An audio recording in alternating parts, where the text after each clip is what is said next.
ఏంటి నాన్న ఇంకా అలా ఆలోచిస్తూనే కూర్చుంటున్నావు? తప్పదు. కాలగమనంలో మనం మనసు రాయి చేసుకుని ధైర్యంగా అడుగులు ముందుకు వేయకపోతే మనకు పొద్దు గడవదు. అర్థమవుతుందా? ఎందుకంటే మనం మట్టి మనుషులం కదూ, అంటే భూమి మీద పుట్టినటువంటి వాళ్ళం కదూ. అన్నింటినీ భరించాలి. ఆనందంగా ఉండే వాటిని భరించాలి, ఆవేదన కలిగించేటటువంటి వాటిని కూడా భరించాలి. మనం ఆనందంగా ఉండే వాటికి మనసు హాయిగా ఉంటుంది. అదే ఆవేదన కలిగించేటటువంటివన్నీ కూడాను మనసుకు వేదన కలుగజేస్తూ, ఆందోళనకు గురి చేస్తూ, గుండెలు బరివెక్కిపోతూ ఉంటాయి. ఈ రెండు మనిషికే.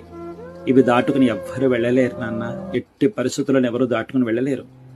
ఒక రోజుకు పగలు రాత్రి ఉన్నట్టే ప్రతి మనిషిలోని కూడా, ప్రతి మనిషి జీవితంలోని కూడా దుఃఖం ఉంటుంది, సంతోషం ఉంటుంది. ఒకదాని తర్వాత ఒకటి చక్రం తిరుగుతున్నట్టు తిరుగుతూనే ఉంటాయి. కానీ ఈరోజు రేపు ఎవరైనా మానసికంగా పడిపోతుంటే వాళ్ళని లేవనెత్తేటటువంటి వాళ్ళు, వాళ్ళకి ధైర్యం చెప్పేటటువంటి వాళ్ళు, నేనున్నాను, నువ్వు ముందుకు పద అని చెప్పేటటువంటి వాళ్ళు ఎవ్వరూ లేరు నాన్న.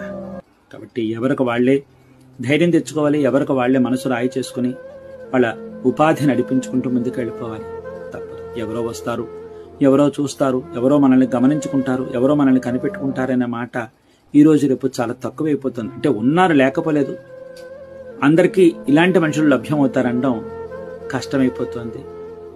మనసు ధైర్యం తెచ్చుకుని అడుగులు ముందుకు వేయండి. తప్పదు.